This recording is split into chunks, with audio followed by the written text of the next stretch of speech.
it will be ready. That's all. President, does the conversation between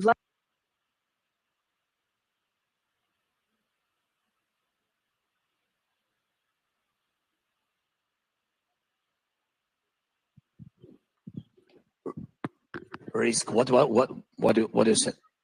Vladimir Putin and Donald Trump have spoken on the phone. You were briefed on the conversation. Is this a risk for yourself, of course, but also the U.S.? Phone calls between Putin and Trump was risk for United States? I think not risk for United States. I think for Trump, because he's stronger than Putin, I think so. I think risks for all the world. Because the priorities, I mean, we have much more risks than risk for the United States, with all respect, for all of us, with all the big guys. And I think it's very necessary. As I said at the very beginning, I had good conversation with the President Trump. We had some phone calls, and he had phone call with Putin, and he said to me, I think that Putin wants to stop the war. I said to him that he is a liar, and you can count on it. I hope that you will pressure him, because I don't trust him. We had such conversations with Putin, direct conversation about ceasefire. So just ceasefire, we don't need just ceasefire. This is global problem. So we had ceasefire. It was my direct decision. And we made a decision that it will be ceasefire and exchange all the prisoners. And he didn't change all the prisoners. Yet we've been very happy. That was first step when we brought home more than 100 guys to their family. It was very necessary between us. Even because of this one reason, I had to come to France in 2019 and bring back people. But he will not just, ceasefire and that's all. That's why I said to President, yes, but I think phone calls are phone calls. Let's forget about it. I think what is very important, the meeting, not to make any decisions about Ukraine without Ukraine. This is principal position we will never accept it. And when I said that we will never accept, I'm not speaking just about me. I'm speaking about all our people, all our nation. People will not stop. We will give him pause. Without the real security guarantees, we will give him pause. I don't want to, be those person in the history who helped Putin to occupy my country. I don't want it. And that's why I will never do it. I will never do it. And it's very important for me to pressure Putin, put all the sanctions. I think President Trump is ready to do it. He has all this power to do it. That's why I wanted very much to come to Washington any day this century, and to come to Washington. And I think we need very much to make the common plan of civilized people and to share all these things with our friends. And with the help of our friends of Europe, it's very necessary not to lose this unity. I'm so proud that we are part of such strong Europe. And I think that is important, very important, not to lose this unity. Before this war, maybe not too much things, by the way, which this war made positively. That unity between the United States and Europe. That's what this war brought, and Putin scared it. I think during the last 25 years, I don't remember how many years he's in Kremlin. So, I mean, this is the first time when the unity could pressure him, and he couldn't occupy us because of this unity, because of our people and soldiers, of course, but because of this, not to lose it, and now to make a deal without us or without Europe is not a good idea, and I hope that President Trump doesn't have this idea. I count on it very much. I think I answered on 10 next questions. Sorry. I have 100 questions, but to the senators. Yeah, and maybe to the senators, please. To the senators, and maybe let's start with Senator Graham. Are you comfortable with a world in which the president seeks to do deals with authoritarian leaders like Putin or even China before consulting with longstanding allies like Germany and France? Yeah, I'm very okay with Trump talking to Putin. He talked to him. What I'm not okay with is the world losing deterrence. Why are we in this war? Okay, they invade in 2008 Georgia. They invade in 2014. They're back at it again. So rather than worrying about who Trump is calling, why don't we talk a little bit? How the hell did this happen? I've been coming to this thing for 25 years. John McCain, every conference, Putin sucks. He's a liar. Oh no, you got him wrong. Who was here? All the people worried about the phone call. Where were you when we needed to stop Putin? Why didn't he invade when Trump was president? Because he was afraid of Trump. That's why he didn't invade. Why did he invade in 2014? Because he could get away with it. Why didn't he invade again? Because he could get away with it. I want to tell you and your people, you're the ally I've been hoping for all my life. Not one American has died defending Ukraine. You've taken our weapons and you've kicked their ass. And I'm very proud to have you as our ally. Now, how does this war end? It ends in a way I hope so we don't do this yet again. Do y'all agree with that? So it doesn't matter to me who Trump calls or when he calls. It matters to me how it ends. Afghanistan ended poorly. Do you all agree with that? Well, this will not end poorly. President Trump is not going to do in Ukraine what we did in Afghanistan. He's going to try to find a way to make sure this war ends sooner rather than later. And when I talk to people about at home why it matters, Putin won't stop unless somebody stops him. Well, you're stopping him. But he'll keep going unless we get the conditions right. So here's what I think is going to happen. I think he's going to find a way to end this war in a fashion that Putin would be a fool to do it again. Very quickly. How do you deter Putin? You arm this guy to the teeth. Yeah, you give him a bunch of F-16s, not a few F-16s. You give them ATACMS, you give them tanks, because they will fight. Remind me not to invade Ukraine, okay? It just doesn't work out well. So let's arm this guy. Let's do the minerals agreement so we'll have our American business interests. Putin doesn't understand what's going on. If we sign this minerals agreement, Putin is screwed because Trump will defend the deal. So the best thing that's going to happen here is he's going to do a deal with you, I hope, and he will defend America's interest. But so this war is going to come to end, I hope, sooner rather than later, and it's going to come to end in a way where it won't happen again. I have every confidence in the world that Donald Trump will end this war in a way that there will be no third invasion of Ukraine. Senator, would you rule out NATO membership for Ukraine? I think NATO is ruling that out, not Donald Trump. I think there are members of NATO who are not going to let this man in. But I've got an idea. It comes from the art of the deal. If we can't agree they should be in NATO like right now, can we agree that if there's ever another invasion, the moment they invade, they go into NATO? Let Putin put them in NATO if he wants to. Think of that. If in 2014, we'd had an agreement where if there was another invasion, they would be in NATO, there would have never been an invasion in 2014. So what do I think? I think we let Putin know that if he ever does this again, they're going into NATO really quick. Senator Shaheen? Well, I agree. I don't think we should take NATO off the table. I think it's important for us to have as much leverage for Ukraine as possible going into any kind of a negotiation. So I agree with Senator Graham. We need to give them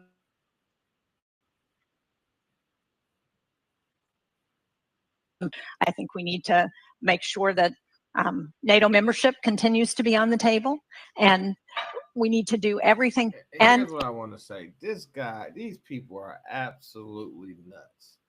If you had 5 minutes to listen to Senator Lindsey Graham, I still am baffled about how did he even get in a Senate office? Like, the people that he represent gotta be looking at the TV screen and saying, wow, this guy is an advocate for death and destruction. Everything he said out of his mouth was completely a catastrophe. And I'm shocked that he had to be able to sit up there and represent the United States in his capacity and let the foolishness roll from his tongue. We should declare that the next foreign country over the water that get invaded, that they're going to automatically go in NATO. How does that serve our interests on American soil? 2, arming him got millions of people murdered. 3, why do we suddenly forget about the Minsk Accords? 4, clearly he does not speak for Donald Trump. Okay, it's just we can't say that this guy speaks for Donald Trump in no kind of way, shape, or form.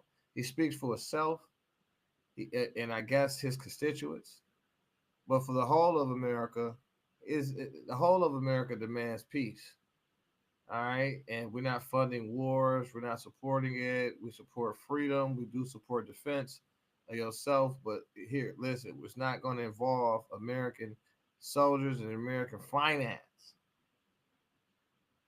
So I don't know what this guy is advocating for, but it's completely opposite of what we the people stand for and voted for. We voted for peace, not to be going neck and neck with nuclear arms and nuclear Armageddon. No, that's not a great idea. It's not a good deal.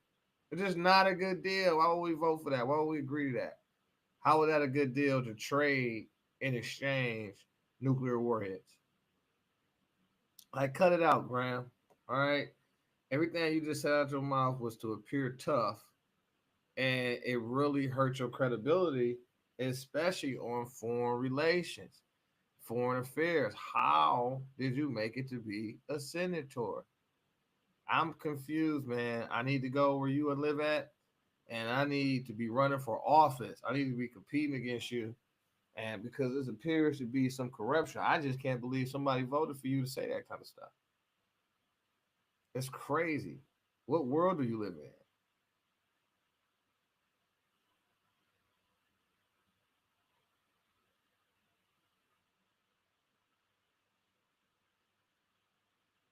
And then Zelensky, he did a whole mouthpiece. I couldn't even really. Oh my God, it's crazy the kind of people we got speaking on the world stage or any stage. Is at the negotiating table, because one of the In an invasion 2014. I think we should take NATO off the table. I think it's important for us to have as much leverage for Ukraine as possible going into any kind of a negotiation. So I agree with Senator Graham. We need to give them weapons. I think there's bipartisan support in Congress to do that. I think we need to make sure that NATO membership continues to be on the table, and we need to do everything, and we need to ensure that Ukraine is at the negotiating table, because one of the mistakes in Afghanistan was that the Afghan government was not at the negotiating table when President Trump in his first term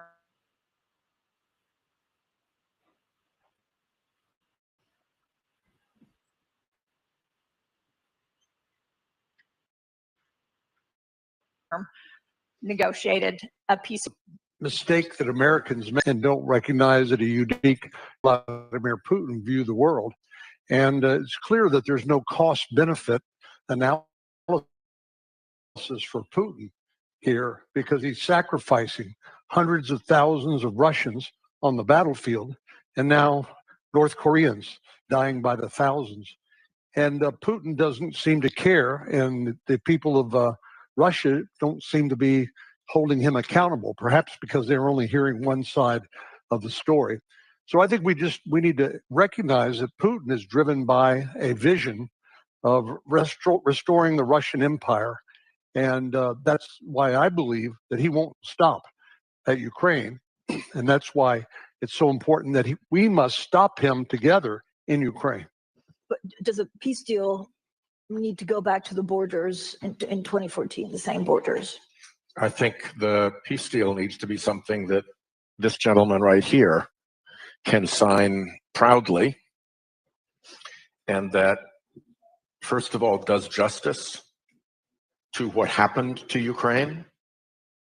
Just between Russia and Ukraine, the deal needs to provide that justice for Ukraine. Second, it needs to be structured in such a way that it sends a message, does not just move on to another country to play the same script. And the third thing is we need to set it up in such a way that when China is looking at this outcome and they look over at Taiwan, they think, maybe not such a great idea. And there's one thing I feel obliged to add, because we are Codell McCain. We still keep John's name. Partly that's out of affection, but partly it's out of honoring his commitment to hold fast to the Atlantic Alliance.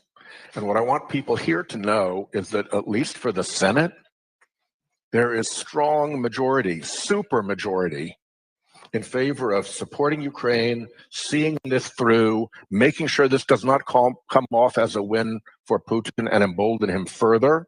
And while you will hear obviously other voices, there is a strong, strong, big core of people like Dick Blumenthal, who's been in 6 times to Kiev to, battle for this.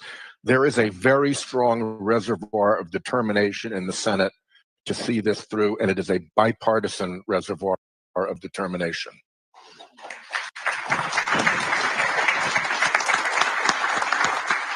Can I Yes. add something? Yeah. Because I think one of the things we haven't talked about, we've talked about the U.S. role, but Europe also has a role.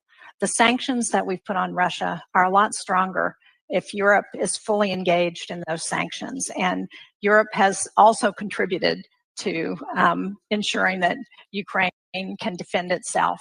So we've got to remember that it's important for us to act together. Yeah, and what did we get wrong in 2014? What did we get wrong in 2014? Well, we didn't give Ukraine much weapons at all. We gave you a lot of blankets.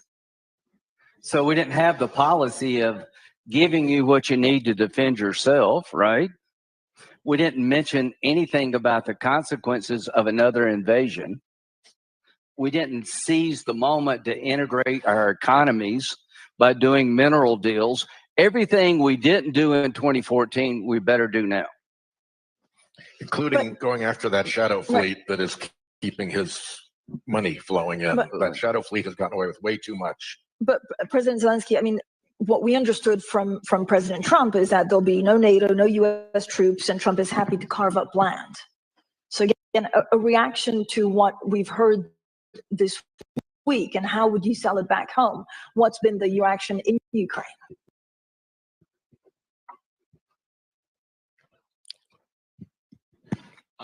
The reaction in Ukraine. The reaction in Ukraine on the battlefield. That's what we have to do, or in all our cities, when people just try to do business, and not that really, and then help our soldiers. That's the reaction on everything. And of course, when we hear, some not positive messages, of course, it has big influence. The worst thing when you have big influence on moral of the people, because today I think only such things, love to Ukraine, believing and trusting that we will have just peace and will that we will defend our country, and we are right, and it's fair, absolutely. And I think that's things which really hold us. But about the NATO, that I heard so many times from American side. By the way, Biden's administration and now from President Trump, I heard a lot of messages from them by phone. My first phone call with the President Biden, and my first question, will we be in NATO? He said no.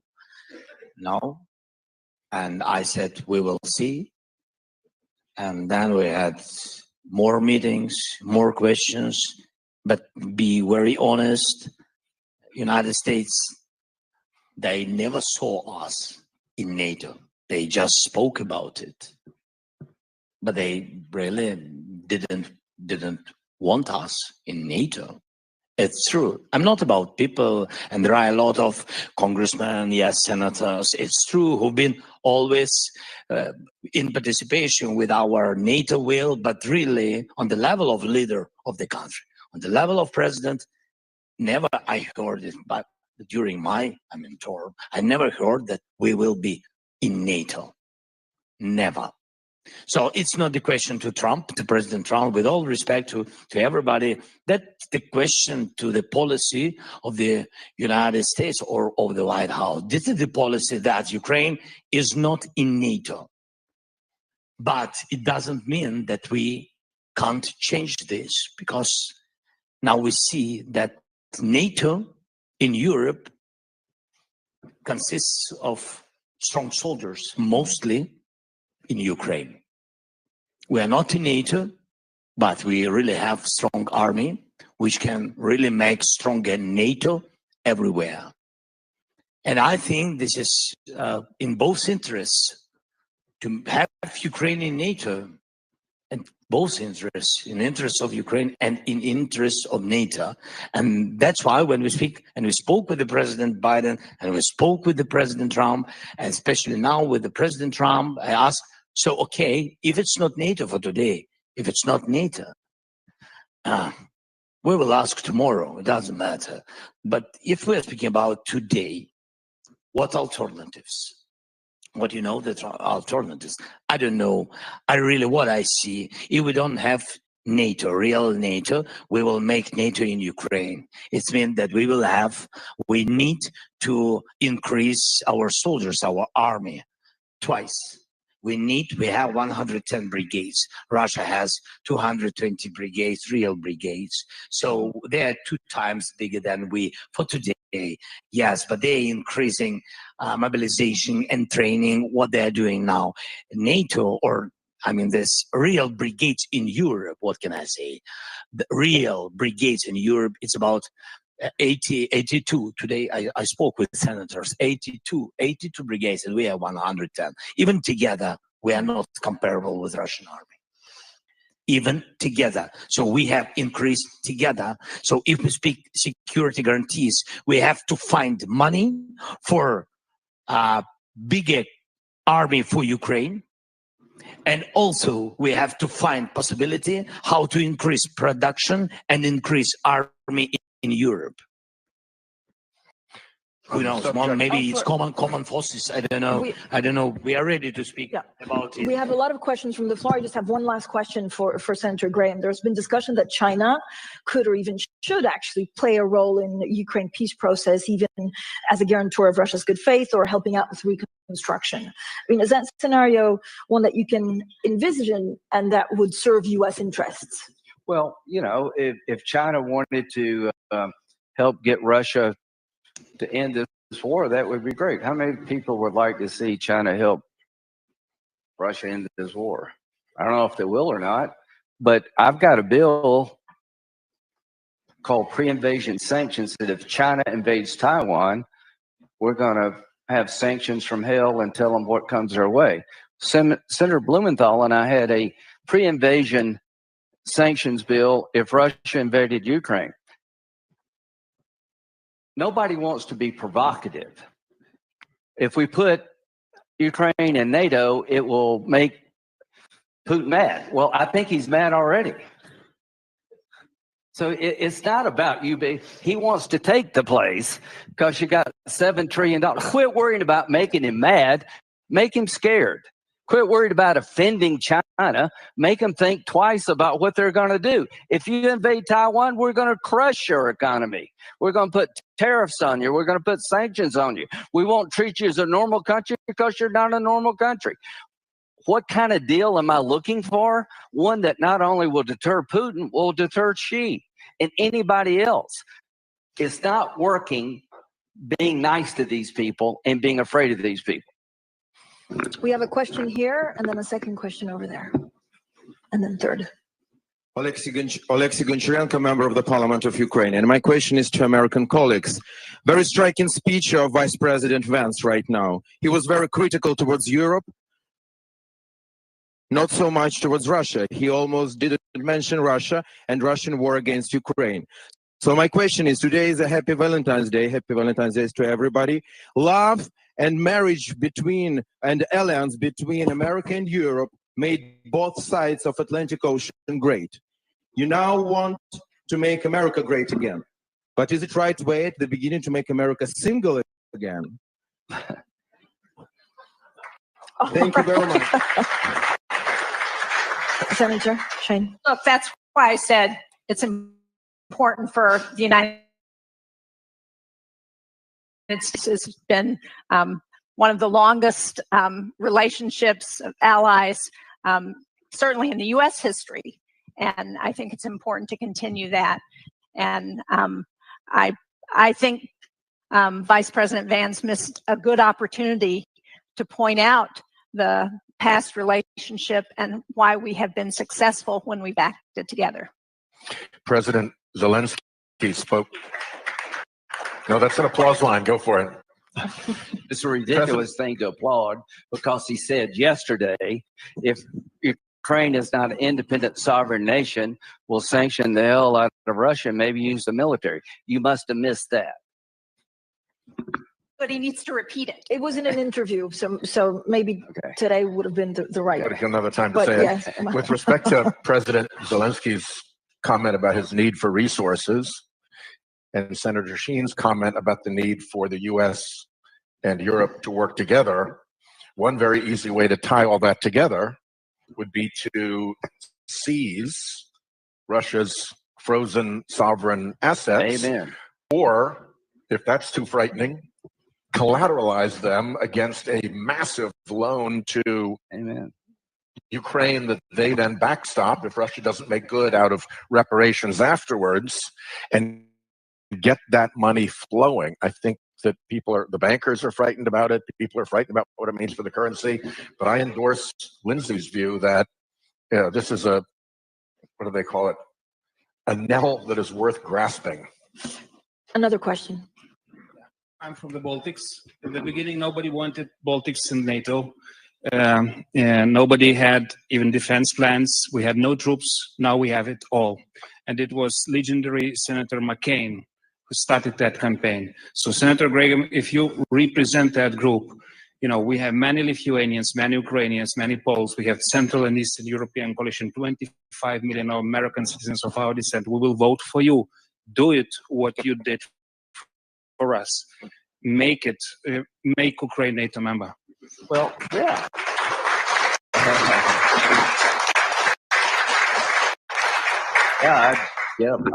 I'm okay with you being NATO. I'm just being honest with you. I think there are a few countries who are not. My idea is a little bit different. I want Putin to know if he ever does this again, you go into NATO, what happens? There's a bunch of bad things come your way. We'll have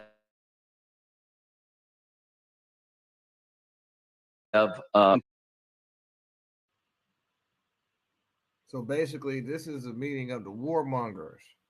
So it sounds like, and it looks like these are the people behind the push, the effort for escalations of war with Russia, a nuclear power versus another nuclear power. And it's like they fantasizing about it. Here's what I want. Here's what I want them to know what's going to happen next. Like it's almost like an attempt to undermine exactly what President Trump is doing here to bring this war to an end. I can understand Zelensky and fighting for their sovereignty and not being cool with surrendering their sovereignty. But the senators here, that's what's frightening. The senators and the business interests in the room, and you could, it's good they being transparent. You can't argue with that. They in the open telling you exactly how they feel. and what they're going to use their positions and dispositions for to leverage and influence President Trump to produce a reality that they see. Okay, they don't want to end the war. They want to either keep it going, right, or put in these threat demands like here's what's going to happen. No. Here's what's going to happen the opposite way. Keep us out of NATO business. How about that? We just want dissolve our presence and within NATO, and they can focus on what they got going on over in Europe. We can focus on what we got going on here in America. And then when these senators here try to run again, we can produce our candidates that believe in the values of we the people. We want peace and focus on our domestic affairs. Okay, and focus on the reform of our system of governance and converting it back fully over into a constitutional republic. Okay, we don't have a Ukrainian constitution. We have an American constitution here. And these guys are fantasizing, are in love with any way that we can either stay in a war or, be the first one there to capitulate a war. And you even heard this dude say how they named whatever they got going on after John McCain. So they let you know this the warmongering group that's behind in the shadows pushing war and escalation of war. That's armies, guys to the teeth. They didn't have no problem acting like hundreds of thousands of people have been dead over this kind of mentality, unalived over this kind of mentality. So, but nonetheless, we appreciate y'all joining us. Continue to tap in here at Brother Ill Global. And until the next time, stay informed.